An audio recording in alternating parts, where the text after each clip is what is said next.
The Division 2 is finally here and I've managed to pull myself away from its engaging combat and dopamine releasing loot system to give you my impressions of the first 10 hours of the game. Leaving the original Division's New York setting behind, the Division 2 takes place in the nation's capital, Washington D.C. The city does make for a good departure from NYC's undercooked hot dogs and monolithic skyscrapers. It's a much greener game, with plants and forests reclaiming large parts of the environment, including the White House, which serves as your base of operations. DC is on fire with lawlessness and despair lurking around every corner, and the DC in the game isn't in much better shape.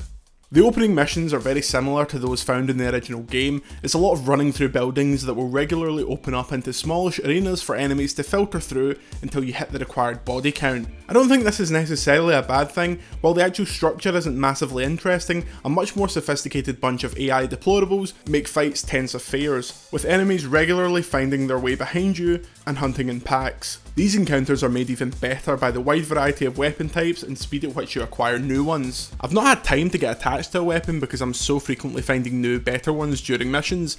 It's a good thing that all the guns are fun to use, because enemies fall victim to being slightly on the side of bullet sponges. This was the case in the first game, but I find myself often using an entire clip on one grunt, which causes the reload times to start to become noticeable. And this could just be an issue with playing it early before the servers are fully populated, but I felt a slight delay between when enemies would be shot and when the damage would actually register. You play as silent protagonist 24601, and thus the story just kind of happens around you. It's a bit like where you're at a party and you're on the edge of a conversation, but someone else always jumps in and kind of cuts you off and you can never interject with your point. Although in this case I'm not sure how much of that actually matters. Most people playing this game will be playing it with friends, talking over every cutscene anyway, but for the perennially friendless in search of a story, this might not be for you, especially when it comes to the PvP section of the game and my personal favourite, the Dark Zone.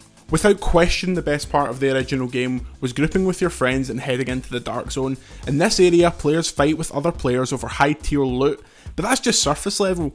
The real fun comes from developing feuds with players, recognising a group of names that took you and your pals down and chasing them for the rest of the night. It's got a bit of that Red Dead Online about it.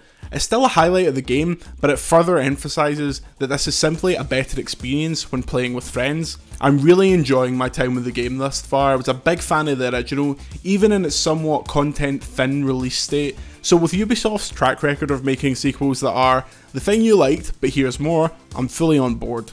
The Division 2's opening hours do an amazing job of reminding me why I resonated with the first one so much. The gunplay is exactly what I'm looking for from a third-person shooter. The speed at which new loot is dished out is rewarding, but not so overwhelming that it becomes meaningless. And the game's opening hours feel rich with content in a way that you couldn't even say about the totality of the first game. One of my only concerns is that even the excellent gunplay and loot system may not be able to carry me through the routine mission structure the early main missions stick to. I also wish they'd go a bit harder towards making an interesting political story, but I have sympathy. Imagine trying to write something political in this climate that stays relevant longer than the end of this sentence. I'd love to stay in chat, but I've got to go and rescue the Declaration of Independence. No, seriously. Until next time, I'm Jordan Midler. See you later.